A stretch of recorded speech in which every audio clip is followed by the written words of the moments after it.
ମତେ ବାଣ ଫୁଟେଇବାକୁ ଭାରି ଡର। ଆମର ବଡ଼ ବଡ଼ୁଆ ଡକା ସରିଲା ପରେ ଇଏ 3 ଜଣ ଯାକ ଲାଗି ପଡ଼ିଲେ ବାଣ ଫୁଟେଇ। ବାପା ଚାଲିଗଲେ କ୍ଷୀର ନେଇ, ବାପା ବି ବାଣ ଫୁଟାନ୍ତିନି।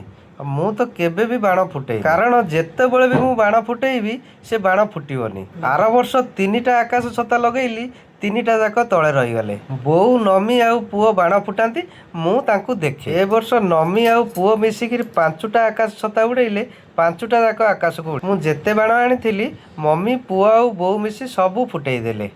ତଳେ ଏବେ ବାଣ ଫୁଟଉଛନ୍ତି। ବୋଉ ଆସିଲେ ସିଏ ଯିବେ ଉପରକୁ ବୋଲିକି ତଳେ ଯେତେ ବାଣ ଥିଲା ତାକୁ ଫୁଟଉଛନ୍ତି। ଚକ୍ରି ବାଣ ଫୁଟେଇ ମମି ଭାରି ଖୁସି। ବୋଉ ଖୁଡ଼ି ଘରକୁ ଯାଇଥିଲା, ବୋଉ ଆସିଲାରୁ ଆମେ ସମସ୍ତେ ମିଶି ଛାତ ଉପରକୁ ଚାଲି ଆସିଲୁ। ଆକାଶ ଛତାରେ ତ ମହମ ଅଲଗା ଆଉ ଛତା ଅଲଗା ଥାଏ, ତ ଏ 2 ଜଣ ଯାକ ମିଶିକି ମହମ ଲଗଉଛନ୍ତି। ବୋଉ ହାତରେ ଯୋଉ ବାଣ ପଡୁଛି ସିଏ ଟିକେ ଫୁଟେଇ ଦଉଛି ସେଥିରେ। ଆକାଶ ଛତାରେ ନିଆଁ ଲଗେଇଦେଲେ ମମି ହରିକା। ଦେଖିବା ଆକାଶ ଛତାଟି ଆଜି ଉଡୁଛି ନା ଉଡୁନି। 4ଟା ତ ଉଡ଼ିଗଲାଣି, ଏଇଟା ଲାଷ୍ଟ ଅଛି। ଏଇଟା ଉଡ଼ିଗଲା ଯଦି ତାଙ୍କ ସକ୍ସେସ୍ ହେଇଯିବ ସ୍ୱପ୍ନ।